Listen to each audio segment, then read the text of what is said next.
We appreciate all of the guests who have appeared on our show and sincerely thank them for providing you, our audience, with useful information. However, the advice our guests provide is theirs, and we encourage you to seek out a professional if you have specific questions about any topic we cover on the Crushing Debt Podcast. On this week's episode of the Crushing Debt Podcast, Play Louder. Welcome to the Crushing Debt Podcast with your host, Florida attorney Sean Yesner, where our goal is to help you get rid of the financial bullies in your life. So welcome back to this week's episode of the Crushing Debt Podcast. My name is Sean Yesner, owner and founder of Yesner Law, and I have a guest for you this week. Now, before we get to the guest, real quick, I want to talk about our sponsor and our friend, Sam Cohen.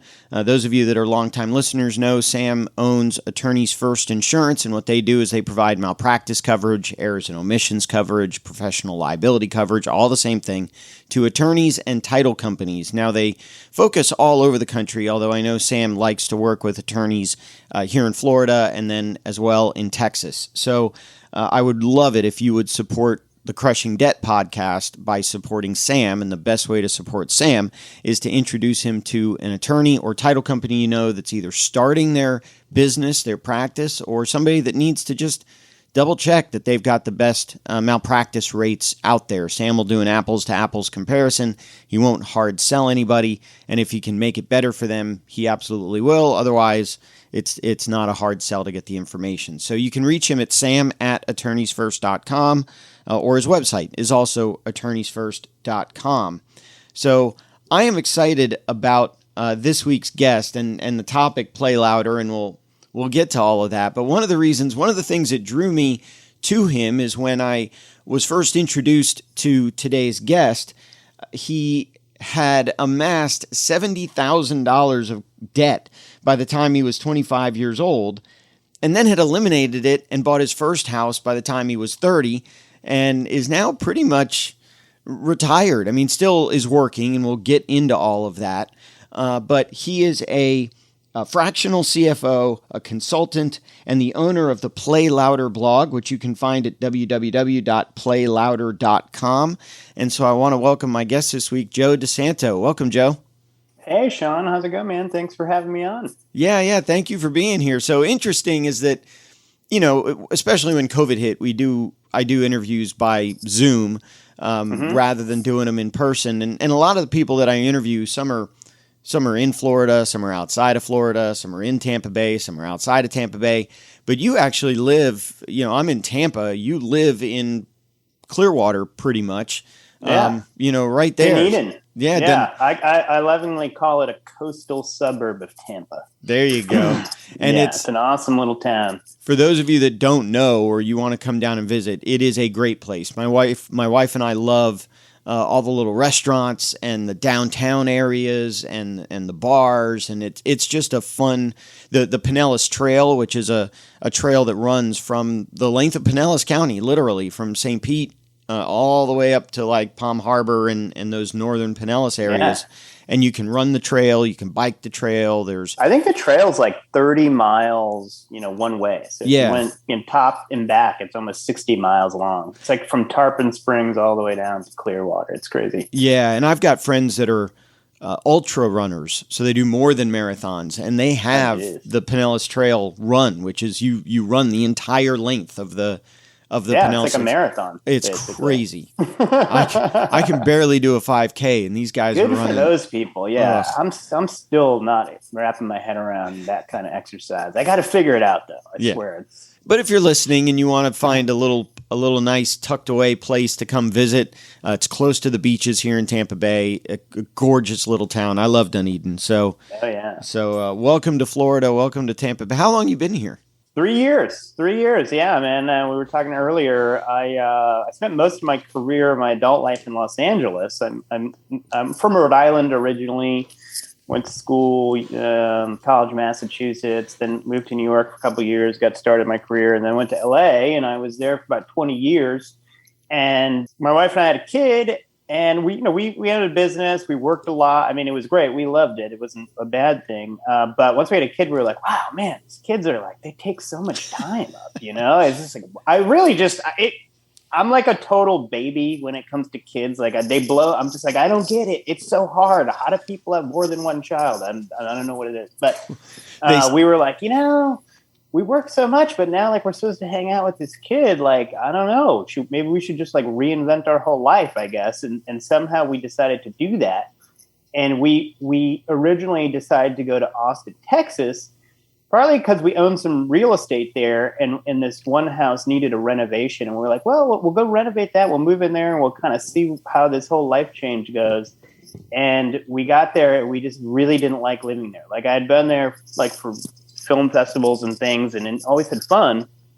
But living there is different. We were just like, wow, we just don't want to live here. We're like, well, where can we go? Like we're like, we made this change, we've disrupted our whole life. We don't want to be like not liking where we're living. Like, what do we miss? We miss the ocean. We miss the water.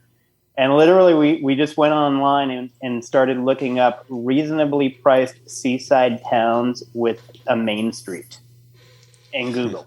And like Dunedin kept popping up on the list, so we put together a list of about 6 places. We went to a couple of them and we were like, we're moving to Dunedin. Wow. And that was like 3 years ago, but luckily we love it. I mean, I really feel I'm super thankful that it worked out, whoever I can attribute that to. But yeah, it's just a really nice small town vibe, but has a charming main street. As you mentioned, has all these great restaurants. It's got an awesome marina. It's right on the Gulf. And actually, I like the Gulf so much more than the Pacific, especially for kids, because it's just warmer. It's like, not wavy. And the Pacific's really like, kind of a rough ocean. Yeah. So yeah, we really enjoyed living here. Nice. It's been awesome. Nice. So I want to get a little bit into your story, because one of the things that I'm curious about, like I said, one of the things that drew me to you as a guest for the show was this concept of being 70 grand in debt. Now I read, some of the materials I read on the website. I looked at some of the other stuff. I couldn't tell. I know the 70 grand related to you graduating from college, but I couldn't tell. Was it all student loan debt? Was it some of it, like on the website mentions? It was a mix. Okay. Kind of I was telling you before, as a guest on podcasts, I'm kind of pretty good at finances, and now I'm a CFO, as you said, and I manage business manager for like high income individuals and businesses. But like everybody, I went to college. I paid for it myself. I took out loans, and that's when college was pretty cheap. This is 1993, so my college was only like 17 grand a year. Yeah, I can't imagine if you're trying to pay for it nowadays. But I came into college with about 30 grand in student loans and probably about 20 grand in credit card debt, because, I worked in college. I worked about 25, 30 hours a week, but I wasn't making a lot of money. So I subsidized some of my expenses, books, everything, living expenses on credit cards, but that's kind of is what it was. I didn't think I overspent that much. I did buy myself a computer. I remember one time, which kind of hit the credit card up, but I needed a computer. Right. And then I got out of school, got into working, and unfortunately, like the job didn't pay that. But it turns out jobs right after college don't pay that much. Usually, your living expenses are higher than your income. Sadly, not in every career, but in the career I decided to take. And so the debt just kept going up, and it peaked out at around 72 grand, I think, at about the age of 25. And like, honestly, I would tap the credit cards like I was paying for credit cards with credit cards. It was like the ultimate bad situation, which, all this sounds like, geez, Joe, you don't sound like a very good finance manager. But, it was really just a product of being young and trying to get your career going and all that, and not really having, any source of funds from the parents. Yeah. Was there a specific moment where you said, oh my gosh, it's 72,000. I've got to get control of it. Was there something that happened, or was it just sort of it wasn't that I wasn't aware of it. I was painfully aware of it the whole time, even as it was going up. I was just struggling to get a good paying job, in my field that I wanted to be in. I mean, I saw that, in the long run, it was going to be a good field for me. And I saw that it was the business I wanted to be in. But it's just, I worked in entertainment, basically, and advertising. I owned a post-production company. And that kind of field is like, so many kids want to get into it because it's super fun, you know what I mean? And it's a cool job and it's creative and all these things. So the barrier to entry is kind of tough. They really they just don't pay a lot at the entry level jobs. There's a pretty good pay that to be had if you are successful. But, people are willing to work for free, essentially, so it's tough. Right. So it just took a while for me to get my footing, and all that while the debt was was piling up, and I was a little bit like kind of at the end of my rope. And it really, just seemed like amazing that right at that time where it just was going to start going, like, I can't afford you can't even keep this going. I got a better job, right? Where I finally was like, okay, I was making enough money where I was like able to really start chipping away at the debt. And I just took it from there and turned that job into a better job and more money. And then I was able to buy my first house, which I didn't pay off all my debt before I bought the house, because I thought I saw the value of owning the property right. and not just waiting to pay off all my debt before I would improve my life. And then the house ultimately is what finally kind of essentially got me out of like credit card debt. I was able to, because luckily I bought my house in 2004. I rode up that, crazy real estate boom of 05, 06, 07, refied, got some money out, paid off all my student loans and credit card debt, and made that interest tax deductible. We didn't have the $5,000 SALT cap then. So I was actually getting a pretty good deduction. Right. And my debt now just became secured debt by my house. Now, some could say that that's still debt, and it is, but I don't consider your house actual, debt. Yeah. I mean, I consider it good debt. Right. I know. Yeah, I understand. So just like your average person that had this regular struggles that I think lots of people have today, and it was a matter of time. But I will say this. As much as I don't sound like I was a financially prudent person, I actually was. I started, as my debt was kind of going up towards the end of college, I started, tracking all my spending. I really wanted to get a handle on it as best I could. And I originally was like writing down all my expenses in like a notebook, and just like every day adding it up and being like, how much did I spend today? You know what I mean? Like, where could I have saved? Like, learn my habits. And then I was like, wow, there must be like a computer program to do this, because this is just dumb that I'm writing this down and like adding it up with a calculator. And there was. It was called Quicken. And I started using Quicken. I remind you, I was a art major in college. And I started using Quicken just to track my personal finances. And it really literally gave me a whole education on understanding how to run a business. I started to look at my life as a business. It has income and expense. You need to make more money than you spend, at least for the most part. And at least in the long run, I should say. And it really got me equipped to actually manage a business from the financial aspect. So I was really keeping track of my spending. I was trying to, work, the better rates I could get, all that kind of stuff. Like, I was focused on it, but I just wasn't making enough money in those first few years. But inevitably I got a job where I was making more money. And then, I took that job, and I recommend this to some of the people I coach, because I coach individuals, and some young people, some older people. And I always say, like, you got to look at your job. You need to be entrepreneurial in life. It's one of the things I think that gets you ahead. And that obviously could be business ownership, but not all jobs, lend themselves to you starting a business. But I always looked at my job as like, this is my one client, and I got to like make them happy and get them not only to want me to keep coming back, but hopefully pay me more one day. And I really just took on that job very seriously. I started doing my best to like take on projects, that even weren't in my job description. it went so well that I kept getting promoted. I ended up running this, small company. It had about 25 employees and about 3 million in revenue. So within a year, the guy who was the quote unquote executive producer took another job at another company, and the owner liked me so much, even though I was young, I was only 26. He was like, "You want to give this a try and run the place?" And I was like, "Yeah, totally." And I did. And, for him, I was a deal because he was giving me a great opportunity. So I got a raise, but it wasn't like what he would normally pay this person, but it was more for me. So more chipping away at my debt. And I did that for the next 3 years. But in my mind, I always wanted to start my own business. Like I wanted to do two things after college. I wanted to buy a house and I wanted to start a business. Like those are my goals.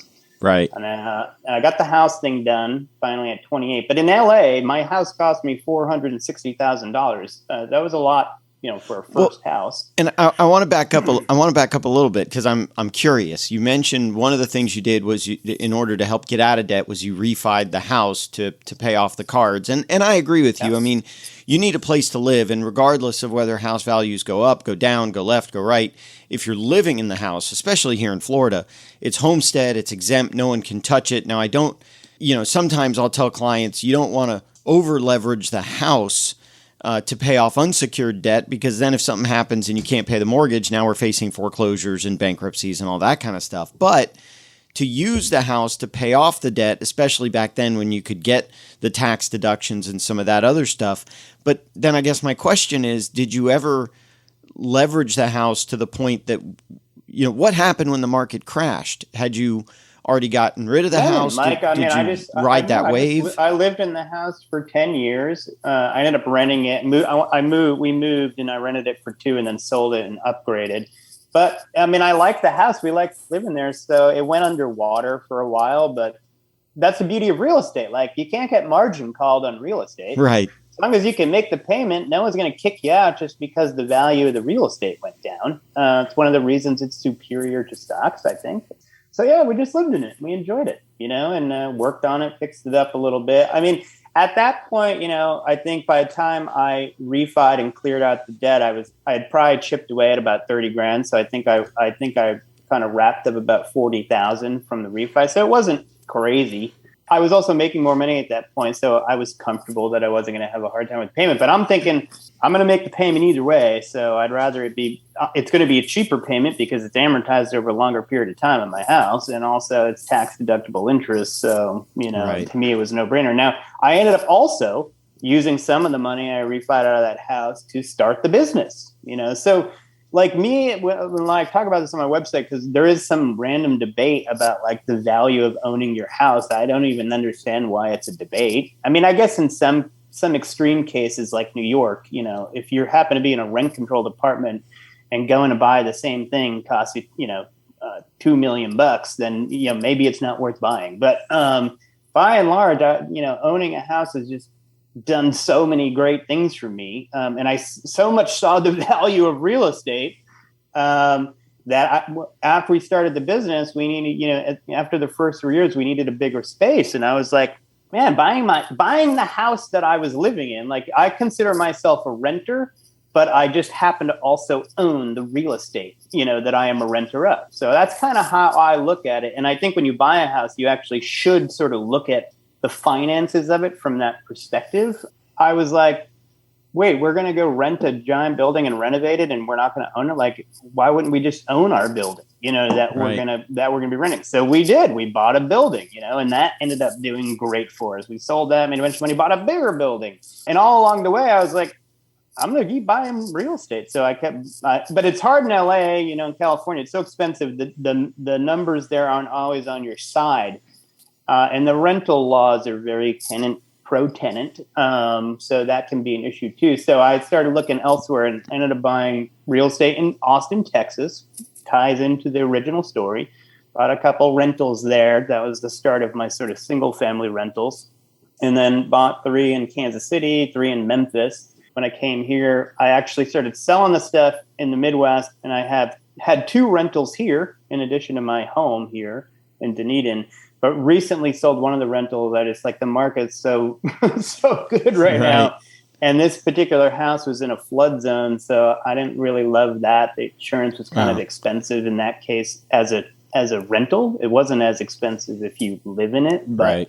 I was like, the market's so good, I'm just going to cash out and sit tight and see what happens. You know? Yeah, I mean that's one of the downsides of living in Florida is that Florida itself is a peninsula, but then when you're in Tampa Bay, I have a insurance buddy of mine that likes to say Tampa Bay is a peninsula on a peninsula. So yeah. I don't know that there's anywhere in Tampa Bay or anywhere in Florida that's not in a flood zone. In fact, so that's wrong because I did before I moved out here to Tampa, out here to West Chase. I lived near the Dunedin area. I lived so close I could throw a rock and hit Dunedin, and I remember when we had all the hurricanes coming through, the area where I lived, plus Dunedin, was one of the very few areas that if they tell us if a Category 5 comes up the mouth of Tampa Bay, all of Tampa Bay is going to flood, except for this one little place that's going to become an island with my house sort of right Dunedin? in the middle of it. It's sort of the Dunedin area, yeah. I mean, my home is not in a flood zone. We're a pretty good amount of feet above sea level, and I'm only a half a mile from the water.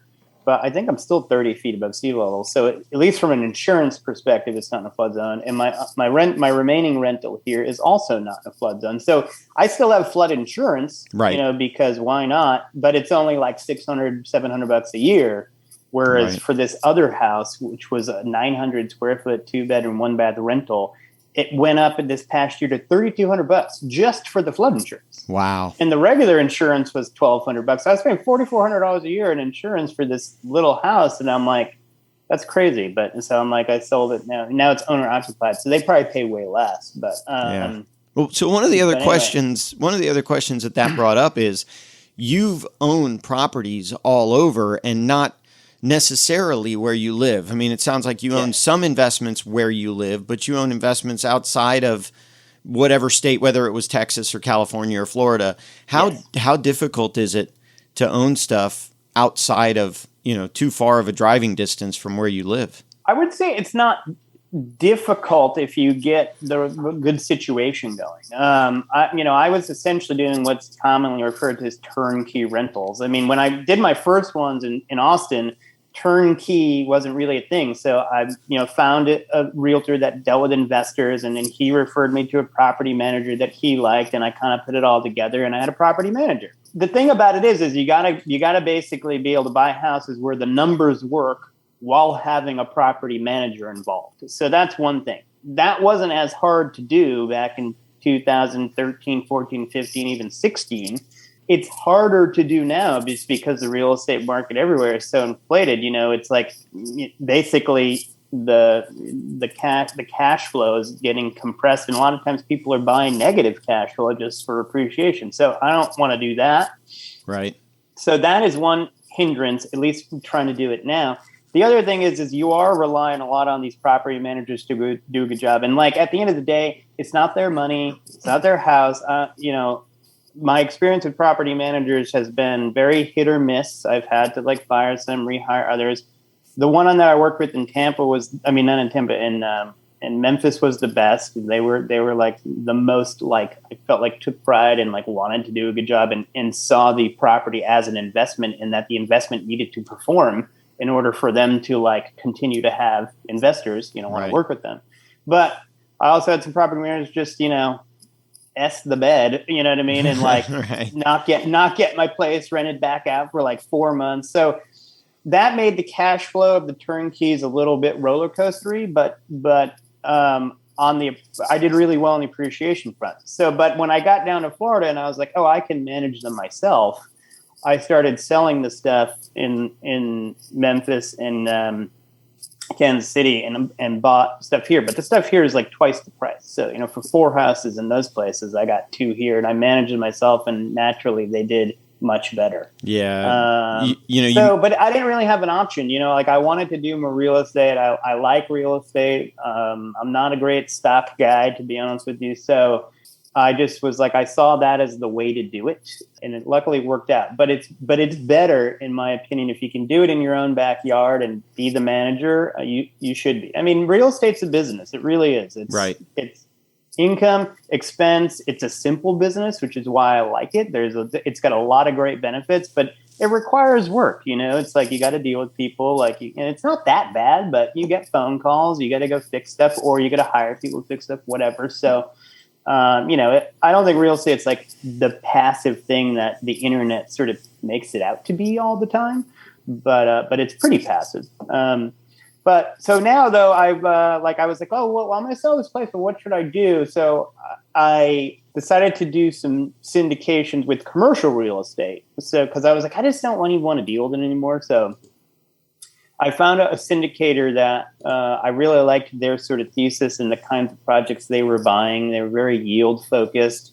So I put some of the proceeds from the sales also into commercial real estate syndication. So I sort of diversified a little bit more. Now I still own the commercial real estate in LA that my former business is in. My business is still there. My former partner is still going. So I have that, but I'm kind of trying my hand at the syndication stuff. And so far, so good. I mean, it's like I'm just diversifying into different, categories of real estate. So one project was all industrial, one was, office park, one was retail. Yeah. Well, I've got so far. We'll see how it goes. I've got another investor client / friend of mine who's doing a lot of syndication stuff in Key West, and so if you're interested in the Keys, I can connect you to him. His name is Tyler Sheff. He's been a guest on my show a couple times. He's got a show that I've been a guest on a bunch of times. He sends a lot of his real estate work to me, but I know he just recently moved down to Key West. He's got a lot of commercial syndication stuff going on down there, so I can definitely send me his info. I always like meeting new people and kind of keeping new stuff on my radar. Yeah. Sorry, go ahead. Well, I was going to say what sort of also seems to be a central theme to me here with what's going on is the balance aspect of it, the family aspect of it. I mean, frankly, I lived in my house near Dunedin. It was in a neighborhood called Greenbrier, if that's familiar to you, right at the intersection of Belcher and Main Street, right there in the Clearwater, right by Countryside Mall area. Yep. And when my wife got pregnant with our first, that's when we made the decision to move out to Westchase to get a bigger house. And part of it was I didn't want to have to worry about having a baby and having a tenant call to say, I got an issue with the air conditioner. I got an issue with the toilet. I got an issue with the roof. I got this. I got that. What happens if I'm trying to support, because my wife wasn't working at the time. What if I need to support, buy baby formula, but I also got to make the mortgage payment because whatever property manager didn't find me a tenant yet for that house. And so I ended up keeping the house for a little bit, but I ended up selling it to help, afford this house, afford the baby, afford some of that other stuff. And so it sounds like you and I sort of had similar decisions in terms of the balance of having the family and having the real estate and having the business. And, I feel like I made pretty good decisions in my way. You obviously made great decisions, for you and your family. But what was it like? What would you tell somebody that sort of seems to be in that same scenario that says, I got a wife, I got 1 kid, 2 kid, whatever. I got real estate, I got business, I got this, I got that. How did you make all that balance work? Yeah, I mean, this gets a little bit to the point of, what makes me, forgive me for saying, what makes me a little bit interesting, I guess, and even podcast guest worthy is that, I managed to basically amass a pretty good amount of money from my different maneuvers in life at a relatively young age. I mean, I'm 46, and when I say I'm semi-retired, basically what that means is I can make my nut working part-time and my income from my consulting, and then I also have income from the real estate.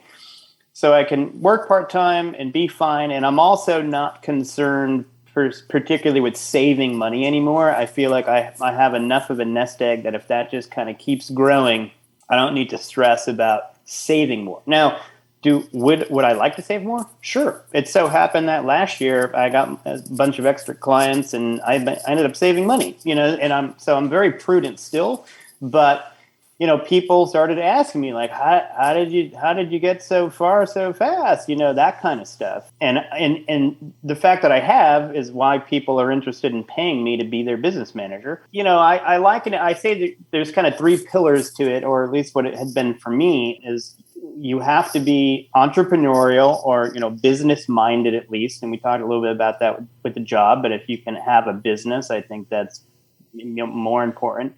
You have to be financially prudent. So you have to actually mind your finances. You have to do personal bookkeeping. You have to know how much you personally made last year, how much you actually spent, and how much you actually saved.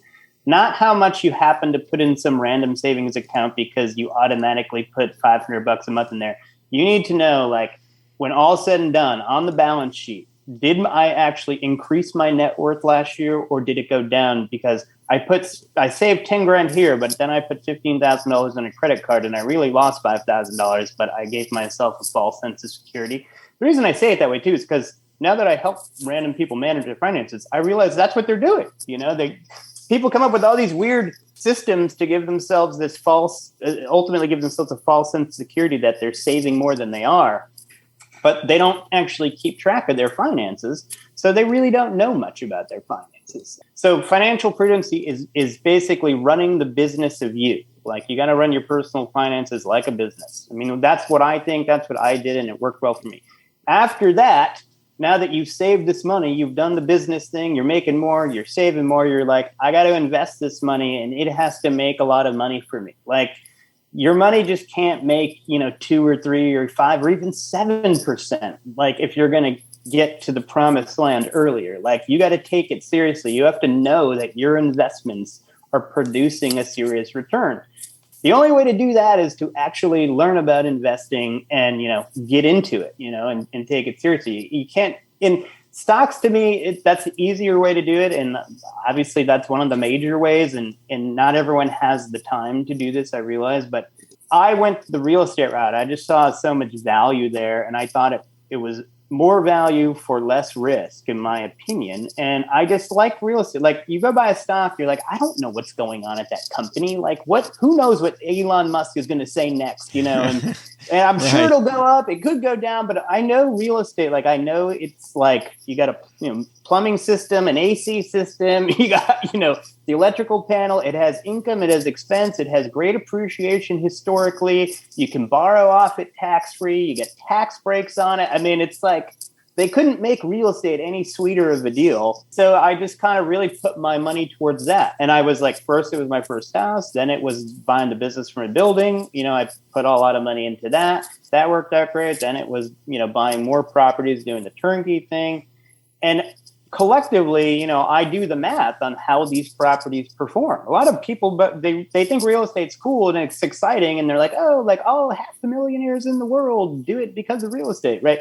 But they never actually do the math and to see if their real estate is actually performing optimally, right? You're like, well, do you know what the IRR currently of your real estate is? No. Have you ever done the math on it? No, I don't. I should do that. I know. But, that doesn't mean you can't get lucky. I just believe that you got to know that stuff.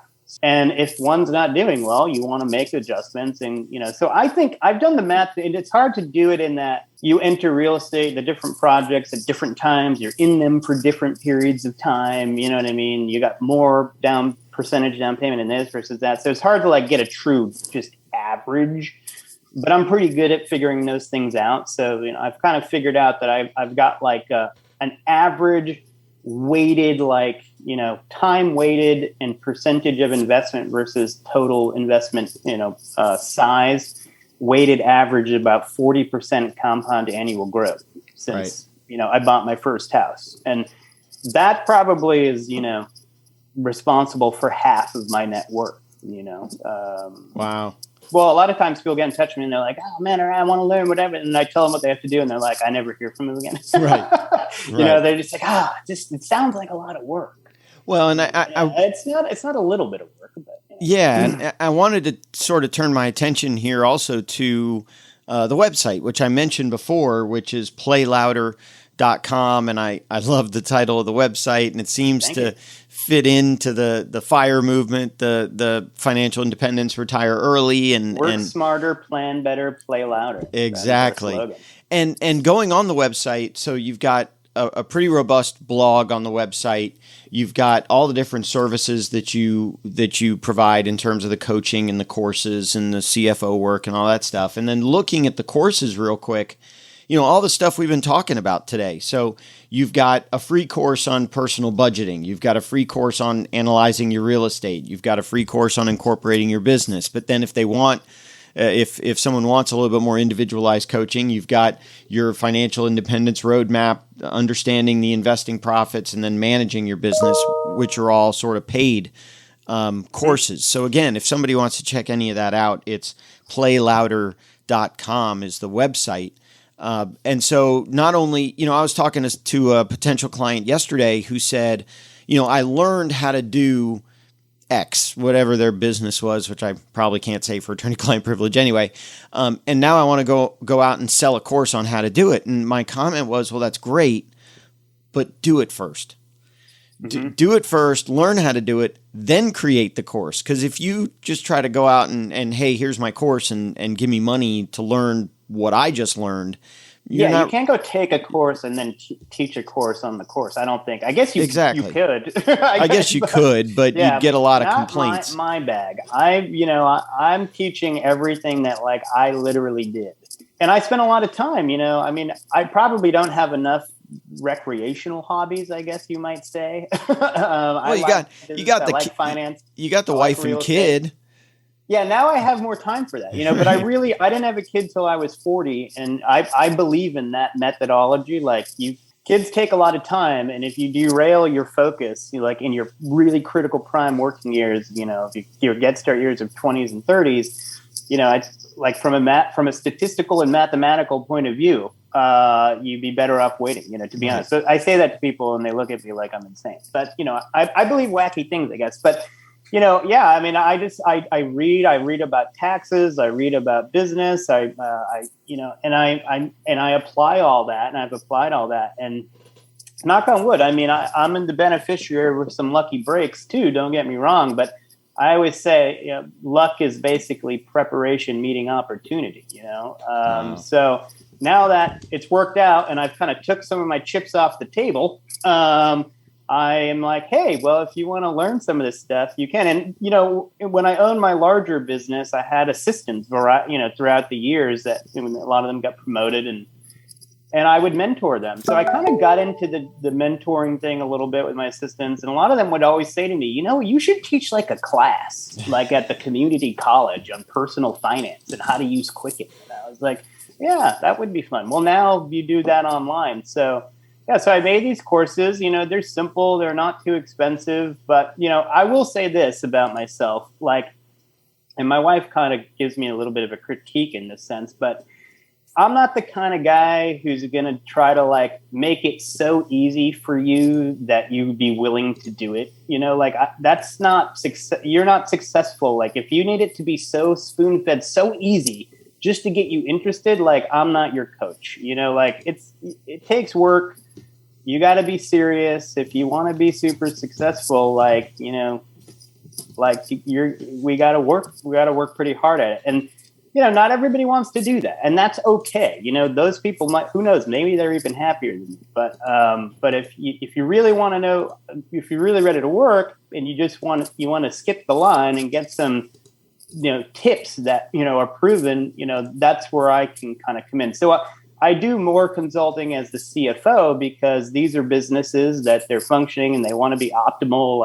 There's a lot online. So they're taking it seriously, Right. And then on the personal side, a lot of my clients are more higher income individuals where, they are very busy. So they don't have the time to put to their personal finances, but they know it's important, and so they're willing to pay someone to make sure that, they're getting the most out of the money they're making, and usually I save people more than I cost them, or I help them to make more money, to more than the degree I cost them. So, but, I'm not fun, I guess, in that sense. I'm funny though. Yeah, funny. Well, and if you can help people make more money, that'd be pretty fun for me. To me, that's a good time. Yeah. You know, but I don't know. Well, so again, the website is playlouder.com, and it's got all the contact us information and all the information about how to get a hold of you. So sort of as we get to the end of the episode today, anything that you wanted to add, anything we didn't get a chance to talk about? I don't know. You did all my plugging for my courses for me. That was super professional of you. Thank you. It's not the first time I've interviewed someone before, by the way. I'm getting that sense now. One thing I have to say that I've been telling people about that I've found kind of fascinating, because I went on this kind of journey last year where it's like, you know, when I moved to Florida, I was able to just own my house outright, which was great. But I got a home equity line of credit on it, and like I'll tap that to buy some real estate here or there, or whatever. But I was like, you know, God, money's so cheap. It's like I shouldn't let this money just sit in my house. It's just kind of silly because I can borrow off it at 3%. I'm sure if I can go out there and make 6 or 7%, I mean, I should be doing that. But it's kind of a scary thing, and it is a debate, you know, that's kind of in the ether. Like, should you borrow off your house to invest in other things? Should you even pay off your house entirely? So I started to go look for what could I do with my house money that's not risky, but I think could, you know, make the money. And I ran into this interesting book called The Lost Science of Compound Interest. And it's actually really just like a kind of a brochure book, I guess you might say, for this guy and his product. But it's a really fascinating book that kind of talks about the deficiencies of, like, you know, modern retirement planning. Because as I get more, I'm in this more retirement mode, and I'm kind of like looking at my money and like figuring out, okay, how's it going to work? How's it going to last? How's it going to produce income? All this stuff. You very quickly realize, like, wait, so the plan of retirement is you make a pot of money. Hopefully it makes 7% return on average when you're retired. You withdraw 4%. You keep 3% in there for inflation so that your pot of money keeps up with inflation. And that's your income stream. Like, you know, that's the rough math of it. Well, unfortunately, when you do the math, you go, wait, so in order to have $100,000 of income, possibly even pre-tax income, I got to have $2.5 million in some account somewhere? I mean, it's nuts. But I'm like, that's like such a small percentage of the world actually is achieving that. Like, right. That's really kind of frightening. I'm like, that's the best we can do. So this guy kind of wrote this book that, you know, talks about that notion, and he came up with something, you know, to try to, you know, a better idea, you know, a better mousetrap, I guess. And I just ran into my research, trying to find something with, you know, limited risk, reasonable potential return that I'd feel comfortable sort of, you know, making a shot at having my home equity make me more money. And I ended up investing in it. I won't say what it is. Like, if you could go read the book. I think the book's a good read. You know, if this topics interest you anyway, probably by the end of it, you'll want to call him and at least check it out. I checked out his thing. I vetted it. I did some serious math on it. I drove these people crazy for 4 months. And at the end of the day, I put my money in a plan. Not all of it. I put some of my home equity in there. But it really was, you know, I was happy to see someone not only just complaining about the fact that modern retirement planning is faulty on many levels, he actually tried to make something to solve that problem. So, Lost Science of Compound Interest. I've been telling people to read that. Yeah, no, that's I appreciate that. I read a ton of books as well, and that one hadn't hit my radar till today. So thank you for that. So, Joe, I appreciate you being a guest on the show. I do have a little bit of a stop, so you got to go. Yeah, I talked a lot. So. No, it's okay. I thought it was great content. I thought, and I really appreciate. A lot of people don't want to or like telling a story of here's how I got into debt, here's how I got out of debt, and so part of it is to provide some sense of hope or some sense of a path to how to do it to other people that may be listening to the show. So I really, really appreciate it. Again, I hope it's helpful. Yeah, it was extremely helpful. I appreciate you being a guest on the show. Since you're local, we absolutely have to do it again. again, the website is playlouder.com. There's all the stuff that Joe does on his website. Thanks again, Joe, for being a guest. I really, really do appreciate it. I enjoyed the conversation. I enjoyed learning from you today.